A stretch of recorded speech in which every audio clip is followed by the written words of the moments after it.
Jumat kemarin. Kepada Ustaz kita persilahkan, falyatafadhal mashkura. Bismillahirrahmanirrahim. Alhamdulillahi rabbil alamin, wal aqibatu lil muttaqin, wala udwana illa 'alal zalimin. Ashhadu an la ilaha illallah wahdahu la syarika lah, al-malikul haqqul mubin, khaliqul khalqi ajma'in, wa razikuhum, wa ma min dabbatin fil ardi illa 'ala Allahi rizquha, wa ya'lamu mustaqarraha wa mustawda'aha kullun fi kitabim mubin. Wa asyhadu anna Muhammadan abduhu wa rasuluh, النبي الصادق الوعد الأمين، صلى الله عليه وعلى آله الطيبين وأزواجه الطاهرات أمهات المؤمنين وأصحابه المطهرين القادة الأبرار الغر الميامين ومن تبعهم بإحسان من التابعين ومن تبعهم بإحسان إلى يوم يمتاز فيه أصحاب الشمال عن أصحاب اليمين. أما بعد، فأوصي نفسي وإياكم أيها المسلمون وأيتها المسلمات بتقوى الله عز وجل رب الأرض والسماوات، فإن تقوى الله نعم الزاد يوم الدين. يا أيها الذين آمنوا اتقوا الله حق تقاته ولا تموتن إلا وأنتم مسلمون. معاشر المسلمين، معاشر المسlimat yang dirahmati Allah Subhanahu wa taala, bersyukur bisa kembali berjumpa dengan antum melalui radio yang kita cinta ini, melalui media yang dimudahkan Allah Subhanahu wa taala ini. Mudah-mudahan perjumpaan ini diawali dengan rahmat, diliputi dengan keberkahan, dan ujungnya mudah-mudahan diberikan kepada kita ampunan. Salawat dan salam sama-sama kita sampaikan kepada Nabi kita, Nabi junjungan alam, Nabi tuntunan dan imam. Mudah-mudahan Allah berikan kita pemahaman yang benar serta semangat yang tinggi untuk mengikuti Nabi alaihi salatu wassalam. Kaum muslimin dan muslimat dirahmati Allah SWT, kajian kita berbekal ilmu dan iman menggapai takwa di bulan Ramadan. Seperti yang kita ketahui bersama, Allah menjadikan imbalan dan sasaran yang hendak dicapai oleh seorang mukmin dan seorang mukminah ketika melaksanakan ibadah puasa ini adalah untuk mendapatkan kemenangan, menjadi manusia paling mulia, manusia yang paling dekat dan dicintai oleh Allah Subhanahu wa taala. Allah berfirman dalam surat Al-Baqarah ayat 183 yang sering kita dengar dan indah untuk diulang-ulang. Allah Subhanahu wa taala berfirman, Ya ayyuhalladzina amanu kutiba alaikumus siyam kama kutiba alal ladzina min qablikum la'allakum tattaqun. Wahai orang-orang yang beriman, telah diwajibkan kepada kalian berpuasa sebagaimana telah diwajibkan kepada umat-umat sebelummu agar kamu bertakwa. Jadi puasa yang dilakukan mencapai derajat tertinggi, yaitu menjadi orang-orang yang bertakwa. Inna akramakum indallahi atqakum. Sesungguhnya yang paling mulia di antara kalian, atau yang paling keramat di antara kalian, adalah yang paling bertakwa. Sebagaimana Allah juga mengatakan, wa tazawwadu fa inna khairaz zadi taqwa. Berbekallah kalian karena sebaik-baik bekal itu adalah takwa. Dan Allah sebutkan bahawa kemenangan yang sesungguhnya, akhir kebaikan yang sebenarnya adalah untuk takwa. Wal aqibatu lit taqwa. Akibat yang baik itu adalah untuk takwa. Oleh itu kaum muslimin dan muslimat dirahmati Allah, sesiapapun atau siapapun yang mengetahui nilai takwa ini, bahwa dia adalah pangkat tertinggi di hadapan Allah Subhanahu wa taala, ilahi rabbi, yang tidak ada yang lebih tinggi daripadanya, maka sebagaimana orang untuk mengejar kenaikan pangkatnya di dunia, mengejar kenaikan gaji walaupun tidak seberapa, harus kesana kemari mengumpulkan bahan, mengisi formulir yang disiapkan, melaporkan segala kegiatan dan pekerjaannya yang kadang-kadang kesulitannya tak sebanding dengan kenaikan gajinya. Tetapi subhanallah, orang berlomba-lomba untuk itu. Nah, kenapa kita tidak berlomba-lomba untuk mencapai kenaikan pangkat yang sesungguhnya ini, yaitu menjadi orang yang bertakwa, yang gajinya jelas besar dan luar biasa. Wasari'u ila maghfiratin min rabbikum wa jannatin arduha as-samawati wal ardu uiddat lil muttaqin. Berlomba-lombalah kalian, bersegeralah kalian mendapatkan maghfirah, ampunan Allah, dan surga yang luasnya seluas langit dan bumi. Uiddat lil muttaqin, yang disiapkan untuk orang-orang bertakwa. Subhanallah. Oleh sebab itu ketika kita membahas masalah puasa ini, memang perlu kita membahas motivasi terlebih dahulu. Karena kalau dibahas dari sisi hukum, yang namanya hukum selalu wajib berat terasa. Bahkan yang sunat saja berat, apalagi ke bahasa wajib. Serba wajib semua.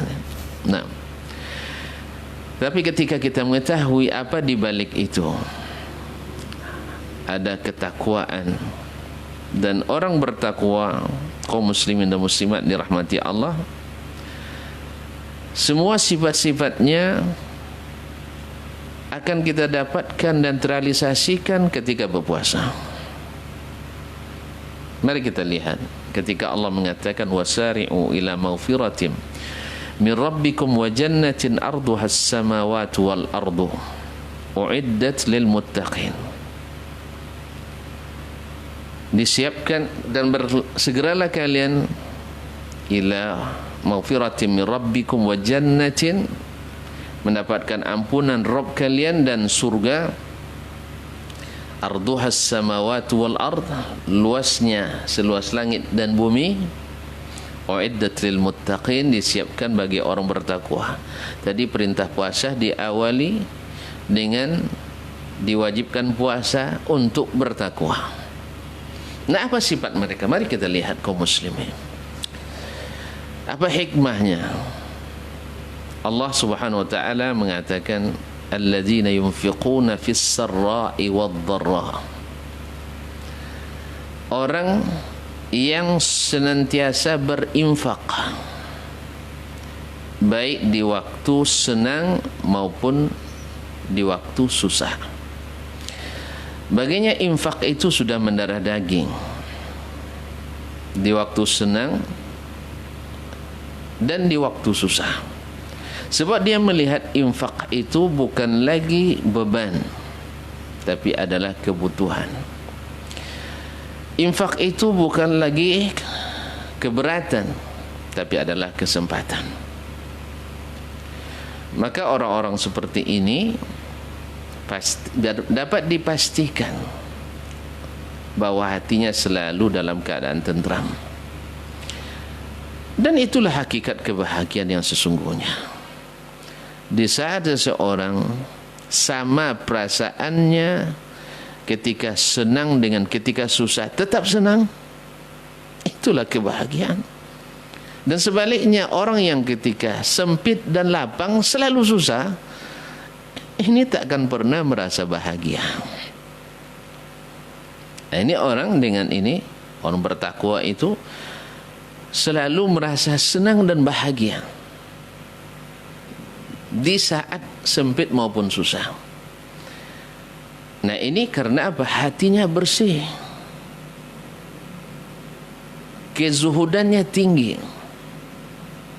sehingga Allah bersihkan kotoran-kotoran yang merusak dalam jiwanya, yang membuat dia bakhil karena cinta dunia, yang membuat dia hasad karena cinta dan tamak, yang membuat dia resah dan gelisah karena khawatir terhadap takdir Allah Subhanahu wa taala.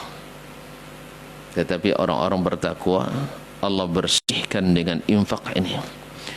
Maka kita lihat kaum muslimin dan muslimat yang dirahmati Allah di bulan Ramadan, semakin tinggi kebahagiaan seseorang, semakin tinggi semangatnya untuk mengeluarkan infak.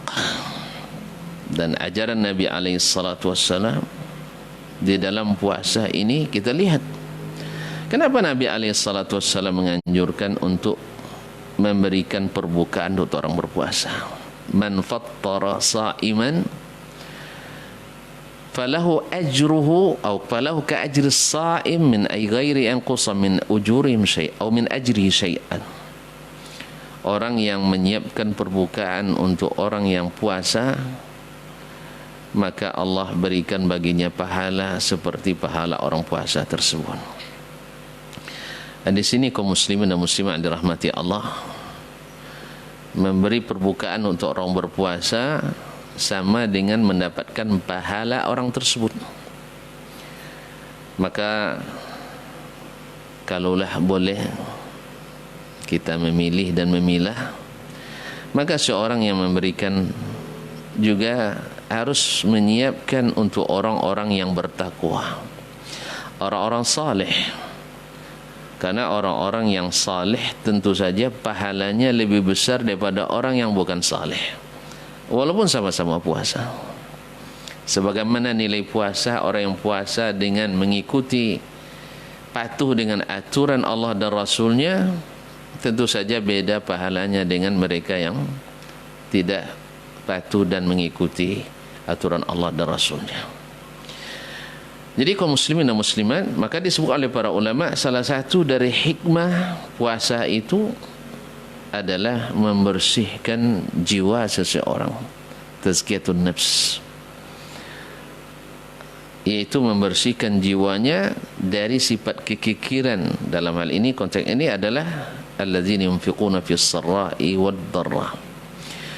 Sebab kaum muslimin dan muslimat, orang yang siap berkorban dengan hartanya dan harta itu sangat dicintai orang. Wa innahu li hubbil khairi la syadid. Orang sangat mencintai harta, dan harta yang paling dicintainya adalah harta yang akan dia tinggalkan untuk ahli warisnya. Nabi sallallahu alaihi wasallam banyak sesungguhnya harta seseorang itu mencintai harta ahli warisnya lebih daripada harta yang dia pakai. Bertanya gimana? Karena dia suka menyimpan.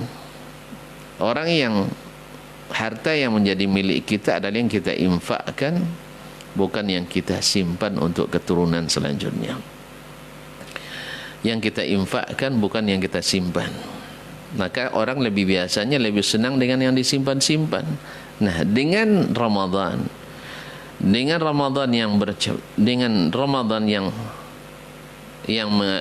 yang tujuan akhirnya adalah mencapai ketakwaan, dia yakin bahwa sesungguhnya ini adalah waktu untuk membersihkan sifat kekikiran ini. Karena ternyata di saat puasa seseorang merasa tidak enaknya lapar, maka dia menjadi ingat bagaimana nasib orang-orang yang miskin yang selama ini mungkin setiap hari merasakan perihnya rasa lapar. Ma'asyarul muslimin wal muslimat dirahmati Allah. Dan orang yang berinfak dengan hartanya biasanya juga siap berkorban dengan jiwanya.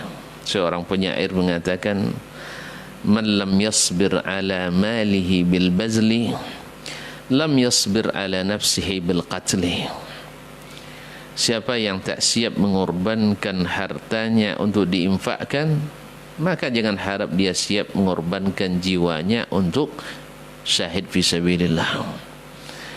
Maka orang-orang yang mati syahid, orang-orang yang sanggup berjihad fisabilillah adalah mereka yang memang teruji infak dan sedekahnya. Dan ini adalah puncak ketakwaan, alladzina yunfiquna fis sarra'i wad dharra.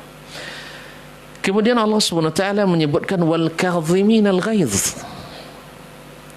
Wal kadhimin al ghaidh, yaitu orang-orang yang sanggup menahan kemarahan.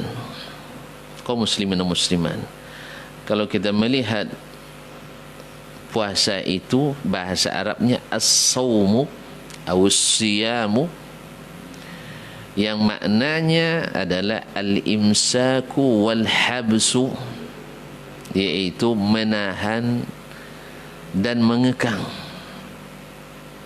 Yaitu menahan dan mengekang. Seseorang yang berpuasa punya daya tahan yang luar biasa. Maka kita lihat amalan-amalan rukun Islam yang sifatnya menahan kan cuma satu, yaitu puasa. Karena berat menahan itu. Mendorong lebih mudah daripada menahan. Maka orang yang paling hebat itu yang paling lama bertahan. Nah, bahasa lain daripada menahan itu adalah as-sabru, yaitu orang yang sabar. Nah, di puasa ini kaum muslimin dan muslimat terhimpun seluruh makna sabar. Para ulama membagi sabar itu kepada 3. As-sabru ala ta'atillah, was-sabru ala masaibillah, dan yang ketiga adalah as-sabru an ma'siyatillah. Yang pertama adalah sabar dalam berbuat taat kepada Allah Subhanahu wa taala. Sabar dalam berbuat taat kepada Allah, beribadah. Ya, dengan kalau tuan-tuan tahu musibah yang paling berat itu apa? Adalah musibah mati. Setelah mati tak ada musibah lagi. Kan mati yang paling ditakuti orang. Hukuman terberat apa? Mati kan?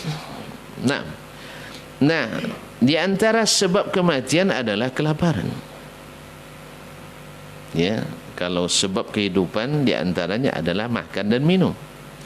Dan yang menyebabkan kematian adalah kelaparan. Nah, di bulan Ramadan orang disuruh lapar. Yang biasanya bangun tidur langsung lapar, sarapan pagi, sekarang tidak. Menahan sarapan paginya dimajukan menjelang sebelum subuh, kemudian kapan baru boleh makan lagi setelah terbit matahari. Ini kesabaran kaum muslimin yang dirahmati Allah SWT. Sering terjadi cekcok antara suami dan istri karena lambat makan, lambat masak, sering terjadi piring terbang. Tapi di Ramadan, Masya Allah, kalau juga masih ada piring terbang, berarti Ramadan tidak bermanfaat baginya. Dan tahu dia nilai Ramadan itu, bahwa Ramadan adalah sabar dalam taat kepada Allah SWT. Berat memang. Yang kedua adalah sabar terhadap musibah. Kita sudah sebutkan tadi, musibah terbesar adalah lapar. Nah, ini musibah ini bisa ditahan oleh orang. Muqaddimahnya, nah, muqaddimah mati itu adalah lapar. Tapi tidak ada yang mati gara-gara puasa, insyaallah ta'ala. Dan yang ketiga, atau yang ketiga adalah sabar dari berbuat maksiat kepada Allah Subhanahu wa taala. Subhanallah. Jadi menahan diri di atas bertahan melakukan ibadah, kemudian sabar terhadap musibah yang menimpa. Yang ketiga adalah sabar tidak berbuat maksiat. Bukankah Nabi alaihi salatu wassalam yang mengatakan idza kana yaumu shaumi ahadikum, apabila masuk hari puasa seseorang kamu, fala yarfuth, jangan berbuat berkata yang tidak senonoh, wala yaskhab, jangan mengangkat suaranya keras-keras marah. Fa in sabbahu ahadun, bila dia dicela dan dicaci oleh seseorang, aw qatalahu, bahkan diperangi orang, falyaqul inni mru'un sha'im, dia harus menjawab. Maksudnya bukan menjawab sih cacian dengan cacian, tidak, harus menjawab inni mru'un sha'im, saya sedang puasa. Dia tidak akan saya jawab ini, karena memang di saat sulit tak boleh saling menjawab. Makanya kaum muslimin, ada pelajaran berharga yang kita dapatkan dari sahabat Nabi alaihi salatu wassalam di saat terjadinya musibah ta'un Amwas pada tahun ke-17 atau 18 Hijriah di Syam, di mana dua orang gubernurnya terpapar ta'un dan meninggal syahid insyaallah, sebagaimana kata Nabi alaihi salatu, yaitu Abu Ubaidah Ibnul Jarrah, yang kedua Muaz ibn Jabal, lalu yang ketiga Umar mengangkat Amr bin al-As. Waktu itu Amr bin al-As berpidato di Jami' Dimashq, menyampaikan perintahnya, himbauannya kepada masyarakat di Syam. Saya melihat inna hadzal waba kal nari yashta'il, itu seperti api yang menyala-nyala. Fa ara an tafarraqu, saya harap kalian untuk melakukan apa yang kita sebut hari ini dengan social atau physical distancing, menyuruh mereka berpencar ke gunung-gunung dan ke tempat-tempat, jangan berkumpul-kumpul. Subhanallah, ada seorang sahabat yang tak sepaham,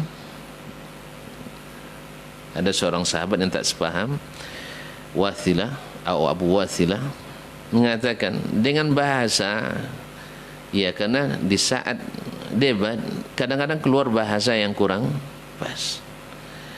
Dia mengatakan sahibtun nabiyya sallallahu alaihi wasallam wa himari hadza akram minka, saya sudah jadi sahabat Nabi lebih duluan masuk Islam, ini keledai saya ini lebih mulia dari kamu. Ini rakyat nih ya, rakyat bicara pada gubernurnya. Nah, Amr bin al-As radhiyallahu anhu, beginilah pemimpin kaum muslimin. Beginilah harus pemimpin seharusnya ketika dikritisi, bahkan dicela oleh masyarakatnya. Dia katakan, apa kata Amr? Inni lan arudda alaika qaulak, saya tidak punya waktu untuk menjawab celaanmu ini. tidak punya waktu untuk main berdebat. Sekarang bukan masanya berdebat, sekarang adalah masanya untuk penyelamatan.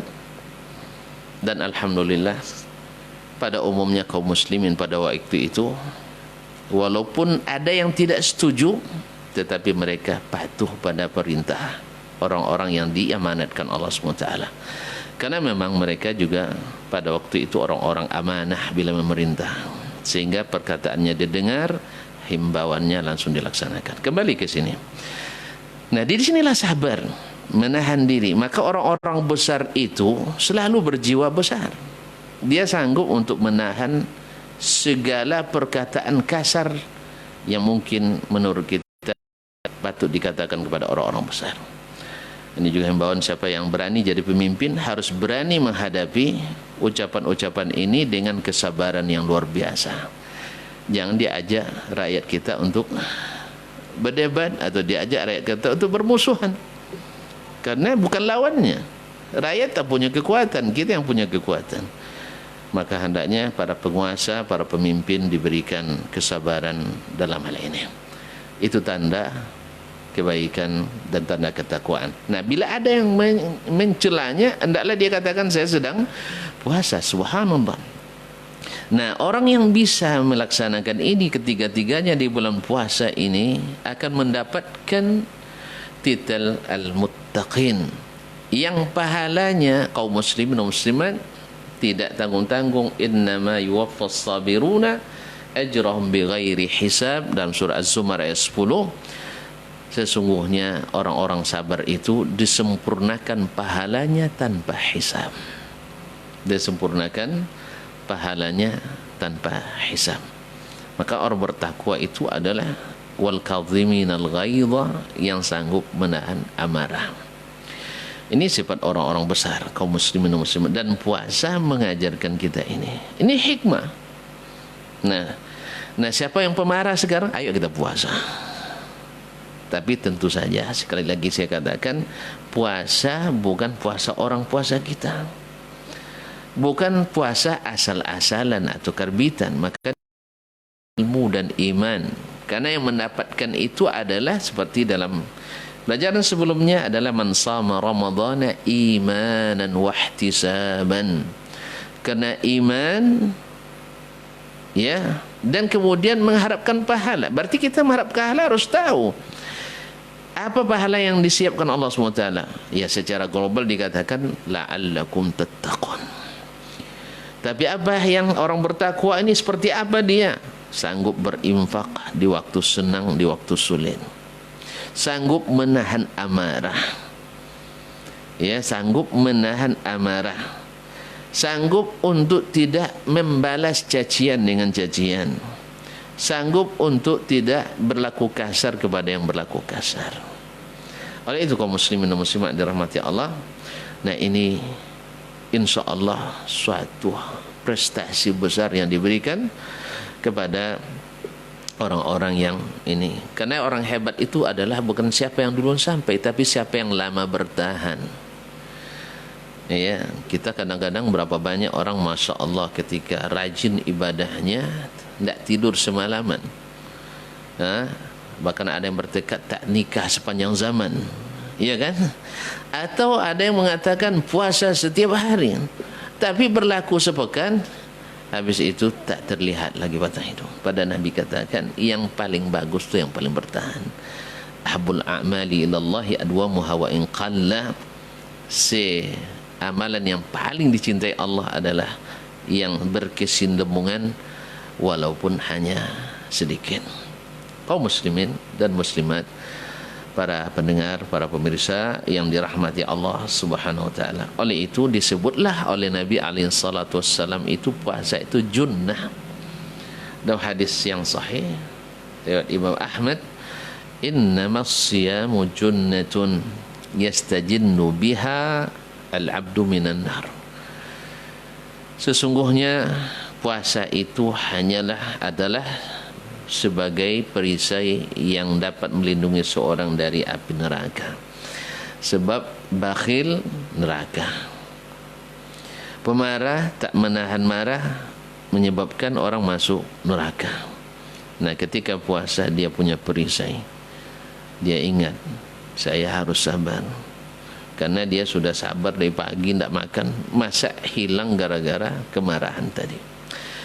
Baik, kaum muslimin muslimat. Dan kemudian Allah menyebut wal afina 'anin nas. Orang yang suka memaafkan orang lain. Kemudian ada pertanyaan ya, apakah bermaafan itu ada sunnahnya menjelang Ramadan? Kita katakan si orang bertakwa itu suka memaafkan, bukan menunggu datangnya Ramadan, apalagi menunggu cara halal bihalal dulu. Itu biasanya adalah simbolis saja. Kadang-kadang hatinya masih ada kesat-kesatnya. Ya, dimaafkan. Tapi benar tak aplikasinya? Allahu a'lam.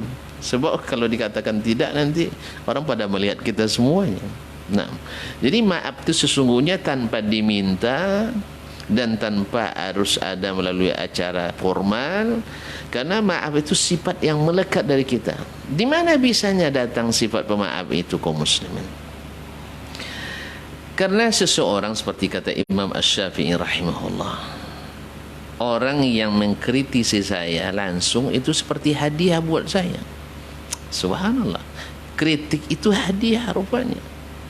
Tapi kalau menebarkan depan orang ramai itu bukan hadiah, itu memang celaan. Ketika orang menggunjingkan kita dengan sesuatu yang tidak ada sama kita, ini kan dusta mengada-ngada, kita katakan dia sendiri yang rusak, kita dapat pahala.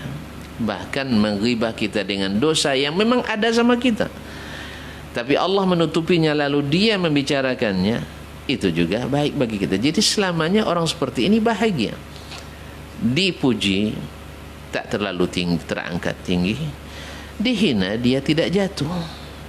Nah inilah, dipuji dia tidak pongah, dan ketika dihina dia tidak merasa hina. Nah kalau demikian, maka baginya orang yang menyakitinya itu tidak ada masalah, karena dia tidak sakit. Yang sakit itu memang orang yang sakit, memang orang sakit senggol dikit sakit nih. Tapi orang yang tidak sakit, yang sudah tidak mengatakan itu adalah kebaikan, maka dia tidak akan merasa berat untuk memaafkan orang lain. Nah ini sifat orang-orang yang masuk surga. Makanya Imam ya Abu Bakar Siddiq radhiyallahu taala di saat istri Nabi alaihi salatu wassalam, Aisyah radhiyallahu anha, yang sekarang orang melecehkannya dengan nyanyian, yaitu akibat ya kita menyatakan cinta selalu dengan nyanyian. Dan sering kita katakan orang penyanyi itu paling banyak masalah dengan cinta. Makanya para sahabat itu tidak dengan nyanyian mereka ungkap cinta pada Nabi, tapi dengan bukti.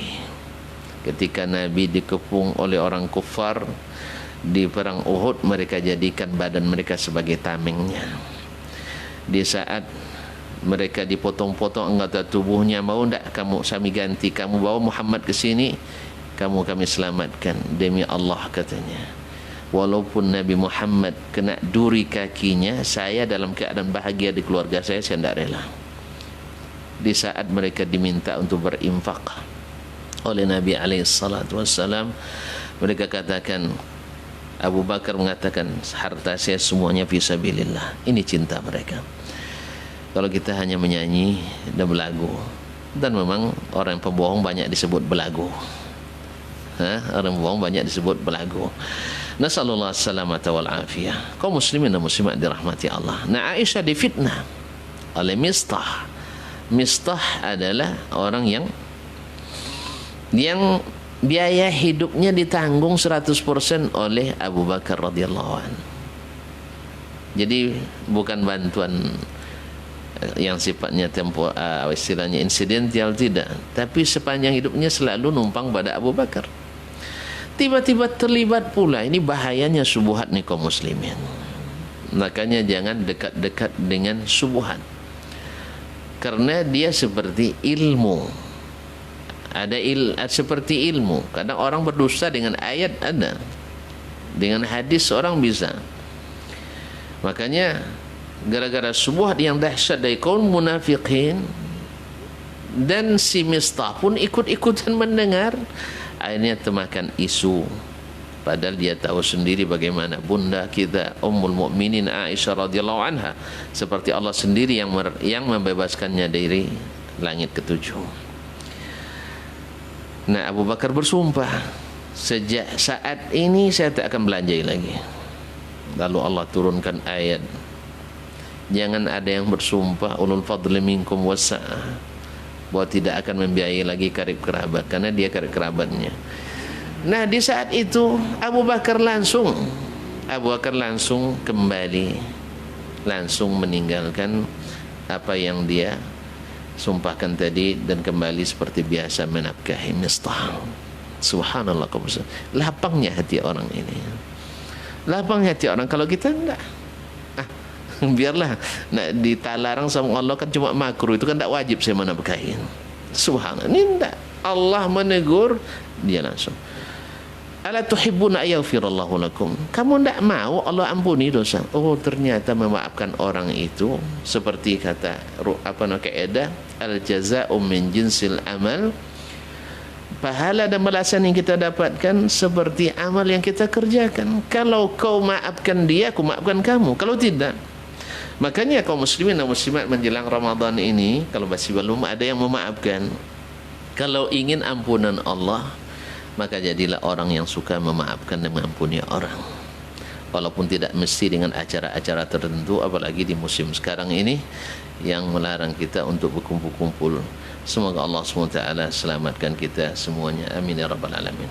Kaum muslimin dan muslimat dirahmati Allah SWT, kemudian puasa mempunyai hikmah yang sangat besar pula, yaitu mengajarkan kita untuk biasa teratur,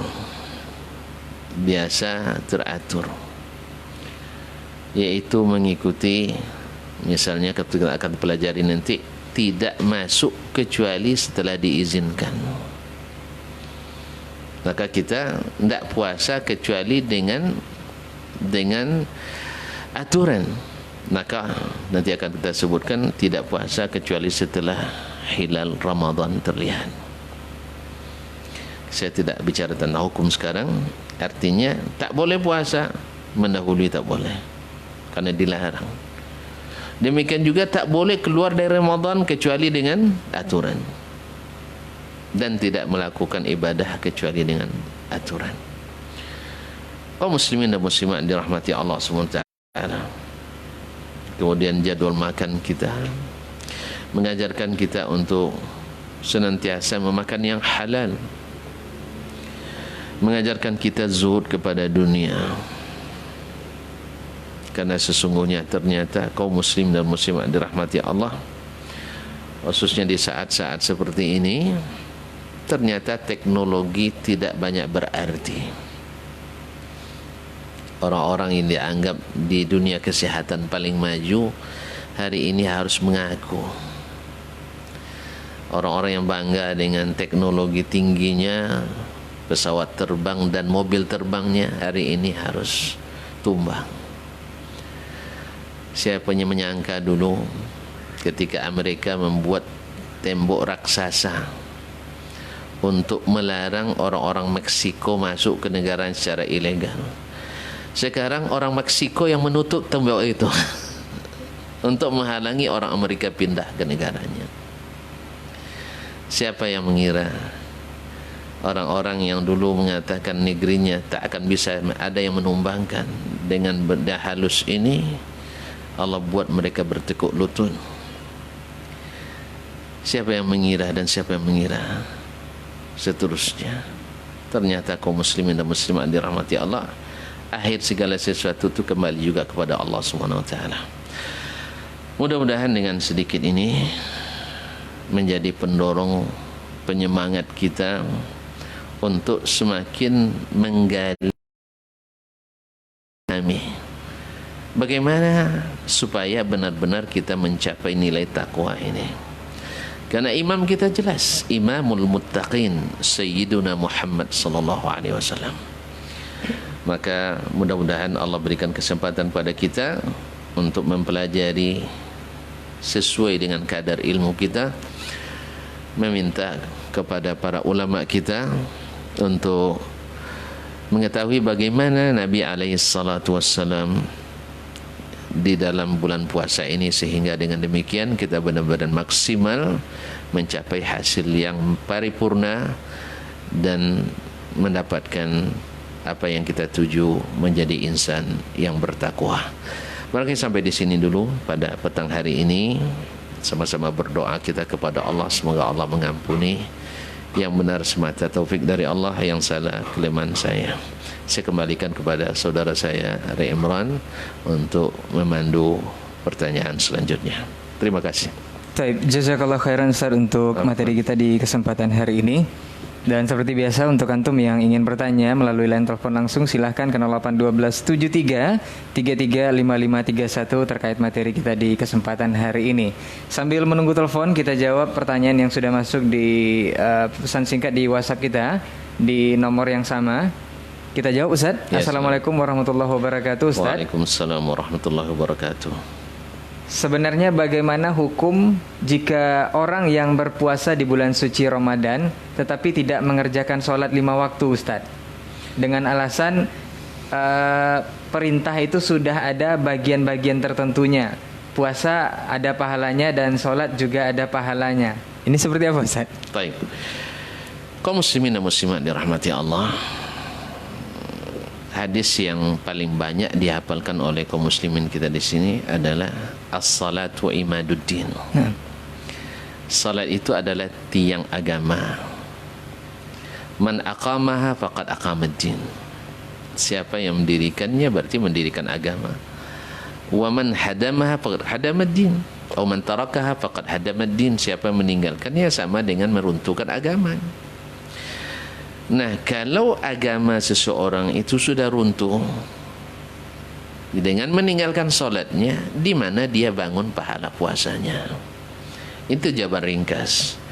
Terlepas daripada khilaf ulama, apakah orang yang meninggalkan solat walaupun mengakui wajibnya solat masih Islam atau tidak. Tapi yang jelas, bukankah Nabi kita alaihi salatu wassalam yang mengatakan awwalu ma yuhasabu alaihi al-'abdu yaumal qiyamati as-salah.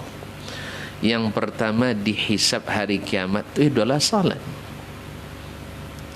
Fa in qubilat qubila sairu amalihi. Kalau diterima seluruh amal yang lain. Wa in rudda sairu amali. Kalau ditolak seluruh amalnya. Atau lafaznya fa in hasuna sairu amali. Bila salatnya baik, maka baik pula seluruh amal yang lain. Nah, kalau amal andalan kita teruk, apalagi yang mau diandalkan? Oleh itu nasihat saya kepada saudara saya yang masih meringankan salat, maka mana yang lebih besar dosanya, meninggalkan salat atau meninggalkan puasa? Maka kita katakan meninggalkan salat lebih besar puasanya daripada meninggalkan puasa. Kalau begitu tapi pilih aja salat dan meninggal puasa, juga tidak. Karena meninggalkan puasa juga berat. Maka siapa yang khusyuk salatnya, baik salatnya, insyaallah dia akan menjaga baiknya puasa ini. Wallahu taala alam. Taib, jazakallah khairan Ustaz untuk jawabannya, mudah-mudahan bisa dipahami oleh yang bertanya.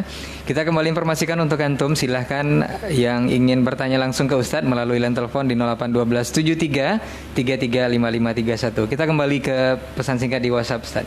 Assalamualaikum warahmatullahi wabarakatuh Ustaz. Waalaikumsalam warahmatullahi wabarakatuh. Sebenarnya apakah benar orang yang mendefinisikan arti takwa itu dengan ODP saat ini Ustaz? Dalam tanda kurung, orang dalam pengawasan Allah Subhanahu wa Ta'ala. Kemudian pertanyaan selanjutnya Ustadz, sebenarnya apakah hukum berpuasa Daud dengan di sela-sela setiap bulannya? Seperti dalam bulan itu kita berpuasa sehari puasa dan sehari tidak. Kemudian bulan berikutnya kita libur dan bulan berikutnya kita sambung dengan hal yang sama. Ini seperti apa Ustadz? Baik, bismillahirrahmanirrahim. Alhamdulillah wassalatu wassalamu ala Rasulillah wa ala alihi wasallam. Apakah definisi orang bertakwa seperti ODP, orang dalam pengawasan Allah? Ya, sebenarnya ini kalau istilah, sebenarnya kalau tidak melanggar, la musyahhata fi istilah. Tidak ada masalah dengan istilah. Karena memang kita semuanya dalam pengawasan Allah. Tapi kalau maknanya ODP pengawasan di sini adalah orang yang sedang berbuat dosa, ya tidak, atau sedang suspek atau sedang curiga, tidak. Karena takwa itu adalah fi'lu ma amarallah wa tarku ma naha anhu, yaitu melaksanakan perintah Allah dan meninggalkan larangannya. Wallahu taala alam.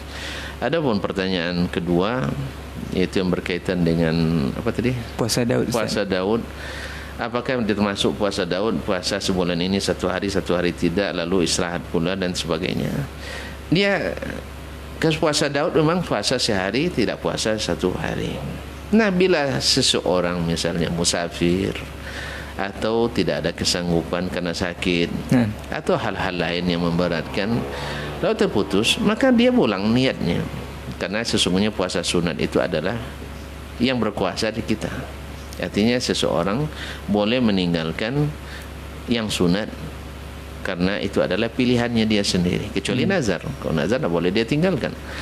Oleh sebab itu, maka kalau seandainya dia mampu sebulan ini, sebulan tidak, besok dia ulang lagi niatnya. Wallahu taala a'lam. Taib, jazakallah khairan Ustaz untuk jawabannya. Mudah-mudahan memang bisa dipahami oleh antum yang bertanya. Kita ke pertanyaan berikutnya, Ustaz. Assalamualaikum warahmatullahi wabarakatuh, Ustaz. Benarkah bulan Ramadan itu dibagi 3, Ustaz? 10 malam pertama, malam kedua, dan malam terakhir. Ada yang mengatakan malam ampunan, malam pembebasan dari api neraka, dan malam rahmat. Ini seperti apa penjelasannya, Ustaz? Taib, kalau mengacu kepada hadis yang sangat lemah, bahkan dihukum palsu oleh sebagian ulama memang. Nah, tetapi kalau seandainya mengacu pada hadis-hadis sahih, seperti yang sebagian kita sebutkan kemarin, bahwa Allah Subhanahu wa lillahi utaqa'u minan nar wa dzalika fi kulli laila, sesungguhnya Allah memiliki hamba-hamba yang dimerdekakan, dan itu setiap malam. Jadi pembagian awaluhu rahmah, yaitu 10 malam pertama rahmat, wa awsatuhu maghfirah, dan 10 malam kedua adalah maghfirah, ampunan, wa akhiruhu itqum minan nar, dan 10 malam terakhir adalah itqum minan nar. Hadisnya tidak kuat dan bertentangan dengan hadis-hadis yang sahih dan sabit dari Nabi sallallahu alaihi wasallam. Baik, jazakallah khairan Ustaz untuk jawabannya. Sepertinya kita ke pertanyaan terakhir, Ustaz, untuk hari ini, karena memang sudah sampai di limit waktu. Sebelum kita nanti sedikit ke kesimpulan dari Ustaz untuk materi kita hari ini. Assalamualaikum warahmatullahi wabarakatuh, Ustaz. Assalamualaikum. Afwan, izin bertanya, Ustaz. Sebenarnya seperti apakah konsekuensi atau adakah hal yang diwajibkan ketika kita mengakui kita adalah umat Nabi Muhammad dan mencintai Nabi Muhammad sallallahu alaihi wasallam? Apakah ada hal-hal yang harus kita lakukan untuk membuktikan cinta tersebut? Afwan, Ustaz. Ya, ketika kita bersaksi bahwasanya Muhammad adalah Rasulullah sallallahu alaihi wasallam, maka lihat ketika Nabi alaihi salatu berbaiat kepada orang-orang yang masuk Islam dulu, itu diantaranya adalah sam'i wa ta'ah, yaitu mendengar dan taat dalam keadaan sulit atau dalam keadaan dalam keadaan suka maupun tidak. Ini artinya adalah bahwa kita ketika bersaksi Nabi Muhammad adalah utusan Allah dan percaya kepadanya, maka pertama sekali konsekuensinya adalah membenarkan seluruh berita yang dibawanya. Tasdiquhu fi ma akhbar. Karena berita khususnya hal-hal yang tidak bisa dinalar, yang sumbernya hanya melalui berita yang sahih. Misalnya tentang hari kiamat, ini kan hanya dari Nabi alaihi salatu wassalam. atau tentang azab kubur. Ya, tidak bisa dibuat penelitian ke kubur, sebab yang masuk ke ruang itu tak balik lagi. Ya, masuk alam barzah tak balik lagi. Hasil penelitian laporkan aja nanti di hari kiamat. Atau tentang tentang Allah Subhanahu wa taala, sifat-sifatnya, nama-namanya, dan apa yang diinginkan Allah dari hambanya. Ini semuanya melalui berita Nabi alaihi salatu wasallam. Nah, konsekuensinya wajib mempercayai semua berita yang disampaikan. Kalau Anda tidak beriman kita padanya. Nah, yang kedua adalah imtithalu ma amar, yaitu menjunjung tinggi perintahnya, yaitu apa yang dia perintahkan kita lakukan, tentu saja sebatas kemampuan, karena ma amartukum minhu fa'tu minhu mastata'tum, apa yang aku perintahkan buat sesuai kemampuan kalian. Nah, kemampuan maksudnya bukan keinginan. Ini beda antara kemampuan dan keinginan. Ada orang mampu tapi tak ingin. Dia mampu, tapi karena alasan sibuk dia tidak lakukan. Sibuknya itu setiap hari tidak mungkin. Berarti misalnya seluruh kita pegawai, misalnya seluruh kita pekerja, tidak mungkin setiap hari. Oke lah, di waktu kerja tidak sempat, tapi ketika kita di rumah, ketika kita subuh, maghrib, isya, kan tidak di pekerjaan lagi. Jadi ada karena mampu tapi tak mau. Nah, beda dengan yang tidak mampu. Nah, kalau orang yang tidak mampu kan bisa kita lihat sendiri, orang-orang yang memang misalnya seorang dokter yang sedang operasi yang tidak bisa ditinggalkan, jangankan yang sunat, yang wajib aja dijamak misalnya. Ini kan kita katakan memang tidak mampu. Atau orang dalam tekanan, misalnya di negeri-negeri yang dipimpin pemimpin zalim, siapapun yang misalnya baca Quran di masjid 3 kali berturut-turut hilang, nah, misalnya itu ada di berbagai negeri, bahkan negeri kaum muslimin. Maka dia tidak mampu melakukannya secara itu di masjid, maka dia lakukan dengan hafalannya. Hafalan siapa yang tahu? Nah, dan seterusnya. Jadi melaksanakan perintah sesuai dengan kemampuan, bukan kemauan. Nah, adapun perintah ini kan berarti apa? Ada yang wajib, ada yang sunat. Tentu saja tidak satu derajat. Tetapi semakin banyak kita melakukan perintah Nabi, sekalipun sunat hukumnya, berarti menandakan tanda kecintaan kita kepadanya. Karena tidak bisa dipungkiri siapapun yang mencintai meniru yang dicintainya. Antum kalau belikan nanti pakaian tentara untuk anak, pasti dia akan meniru gaya tentara. Berikan baju polisi gaya polisi, baju presiden gaya presiden. Nah, dan dia ketika memilih bajunya itu karena keinginannya itu kecintaan. Kita juga ketika kita memilih baju Islam ini karena cinta kita pada Islam. Ketika kita mengakui Nabi SAW, kita cintai Nabi SAW, semakin banyak kita mencontohnya. Dan watarku manaha anhu wa zajar, yaitu meninggalkan apa yang dia larang dan dia peringatkan. Kalau dilarangnya, orang yang beriman kepadanya, ya otomatis dia tinggalkan.